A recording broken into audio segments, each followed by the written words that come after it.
पूरी दुनिया में ऊर्जा सप्लाई को लेकर छाई निराशा के संकट के बादल छटने की संभावनाओं के बीच एक बड़ी खबर यह आई कि इस वक्त जो स्थिति स्ट्रेट ऑफ हॉर्मुज पर बनी हुई है, आगे आने वाले वक्त में भी अगर यही स्थिति बनी रही तो समस्या का समाधान समझिए। लेकिन जिस तरह से डोनाल्ड ट्रंप ईरान के प्रति बयानबाजी करते हैं और जो रवैया अब तक उन्होंने अपनाया हुआ है, ज़्यादा दिन तक ये चलेगा इसकी संभावनाएं कम नजर आती हैं। हम उम्मीद करते हैं कि ये ऐसे ही बना रहे और जहाज इसी तरह से बाहर निकलते रहें। अब तक तो आप समझ ही गए होंगे कि स्ट्रेट ऑफ हॉर्मुज से आवागमन बहाल हो चुका है। नमस्कार, मैं हूं आशीष त्रिपाठी आपके साथ और दुनिया के तेल सप्लाई की नस कहे जाने वाले स्ट्रेट ऑफ हॉर्मुज में बीते 24 घंटों में हलचल बढ़ती दिखाई दी। जहाजों की आवाजाही फिर से तेज हुई और दूसरी तरफ अमेरिका ने बीच समंदर में एक ईरानी झंडे वाले तेल टैंकर को रोककर उसका रास्ता बदलवा दिया। यानी एक तरफ रास्ता खुलता दिखा तो दूसरी तरफ नाकेबंदी की सख्ती बरकरार रही। सोशल मीडिया पर एक प्रतिक्रियाओं के दौर की अगर बात करें तो यहां एक पोस्ट आया जो काफी चर्चा में रहा। दरअसल रॉयटर्स और मरीन ट्रैफिक डेटा के हवाले से भी यह दावा किया गया स्ट्रेट ऑफ हॉर्मुज में कि अचानक जहाजों की आवाजाही बढ़ गई है और कई जहाज ईरान के ट्रैफिक लेन से गुजरते हुए दिखाई दिए।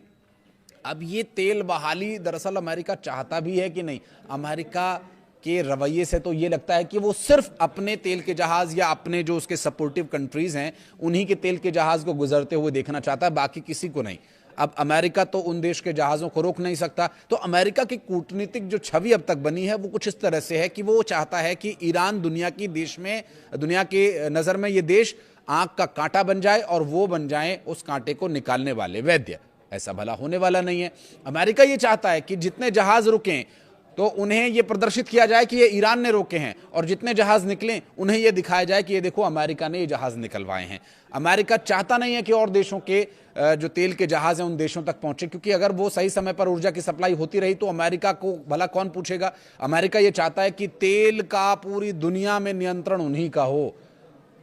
ये जो स्थिति है, अमेरिका अब खुल करके तो इस बारे में वो कह नहीं सकता। पहले यूरोप की उसने बुराई करी कि यूरोप हमारा साथ नहीं दे रहा हमारे ईरान पर हमले को लेकर के। फिर उसके बाद मिडिल ईस्ट में कई देशों ने उन पर दबाव बनाया। कतर और यूएई की तरफ से भी दबाव बनाया गया कि ईरान पर हमला मत करना, नहीं तो ये हमें बहुत मारेगा और हमारे साथ बहुत बड़ी समस्या ये है कि हम अभी इस चीज़ के लिए तैयार नहीं है। देखिए, ये स्थिति और विस्तृत तरीके से मैं आपको समझाने की कोशिश करूंगा।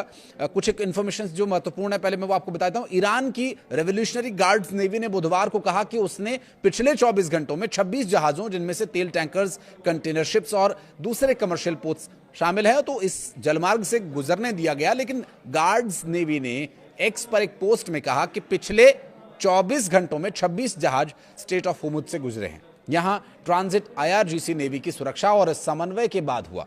ये ईरान ने 28 फरवरी को अमेरिका और इजराइल के साथ युद्ध शुरू होने के बाद रास्ता बंद कर दिया था। स्ट्रेट ऑफ हॉर्मुज पर पूरी तरह से आवाजाही को रोक दिया था और कड़ी पाबंदियां लगा दी गई थीं। उस दौरान भी कुछ जहाज भेजे गए जिसमें भारत के भी कुछ ऑयल टैंकर्स शामिल रहे। स्ट्रेट ऑफ हॉर्मुज दुनिया के सबसे महत्वपूर्ण एनर्जी चेक पॉइंट्स में गिना जाता है।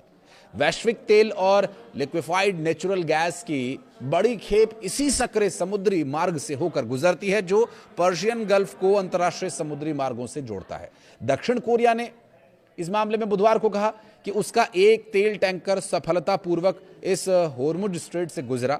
संघर्ष शुरू होने के बाद यह किसी दक्षिण कोरियाई जहाज का पहला ऐसा ट्रांजिट बताया गया। तो वहीं दूसरी तरफ अमेरिकी मरीन ने बुधवार को एक ईरान झंडे वाले commercial oil tanker MT Celestial Sea को रोक करके उसका रास्ता बदलवा दिया कि भैया यहां से मत जाइए, आप एक काम कीजिए, यहां से यूटर्न लीजिए और इधर से निकलिए। तो ये रवैया अमेरिका का है। तो अगर आप किसी को बार बार उकसाएंगे तो वो कितनी देर आपकी मनमानी को झेलेगा? ये अमेरिका को सोचना चाहिए।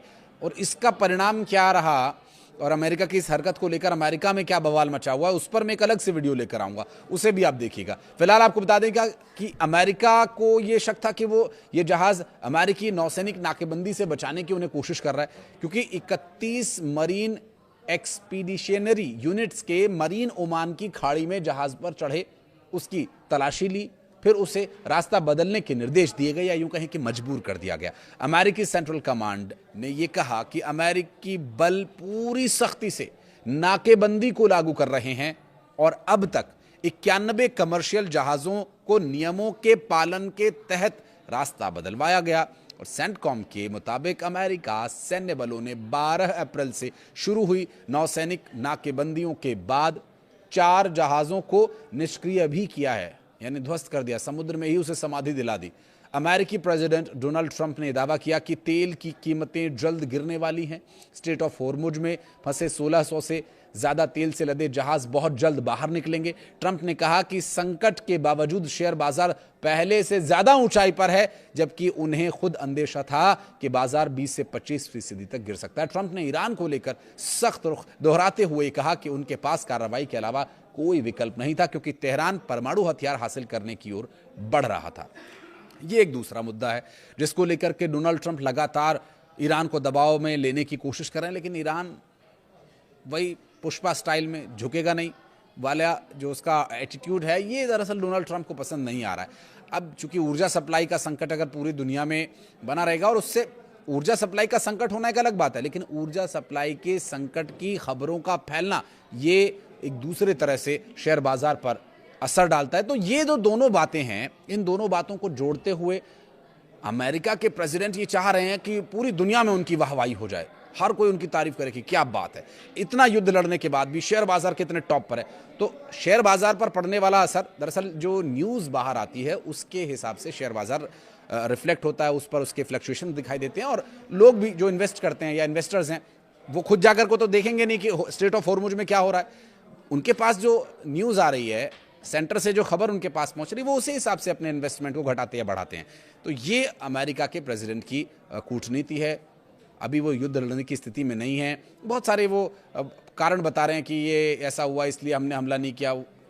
एक और वीडियो में लेकर आता हूं उस पर भी, लेकिन फिलहाल जो एक और महत्वपूर्ण इंफॉर्मेशन है वो ये कि ईरान को परमाणु हथियार नहीं बनाने देने की जिद अमेरिका छोड़ नहीं रहा, और जल्द किसी न किसी तरह से ये जिद उसे छोड़नी होगी, अन्यथा युद्ध खत्म होने की परिस्थितियां फिलहाल बनती हुई नजर नहीं आ रही हैं। ईरान अपनी जगह यथावत डटा हुआ है। उसकी वही 5 बातें कि अमेरिका हमारे नुकसान की भरपाई करे, अमेरिका ने जो हम पर हमले किए हैं और जो प्रतिबंध लगाए हुए हैं उन्हें खत्म किया जाए, स्ट्रेट ऑफ हॉर्मुज पर से जो नियंत्रण का दावा किया जा रहा है उसे हटाया जाए, जो ठीकरी पहरा अमेरिका लगाए बैठा है उसको हटाया जाए। तो ये सारी बातें बार बार दोहराई जा रही हैं। वो ब्लूप्रिंट्स, मिसाइलों के, परमाणु हथियारों पर रोक, एनरिच्ड यूरेनियम छीन लेने वाली बात, इन्हीं सब बातों पर ईरान अडिग खड़ा है कि भैया ये हमारी सुरक्षा के 5-6 बिंदु हैं, इससे हम कोई समझौता नहीं करेंगे। ठीक है, लड़ लेंगे युद्ध, इतने दिनों से लड़ रहे हैं, कुछ और दिन सही। बहरहाल इस पूरे विषय को लेकर अगर आप कुछ कहना चाहें तो कमेंट सेक्शन में जरूर बताइएगा।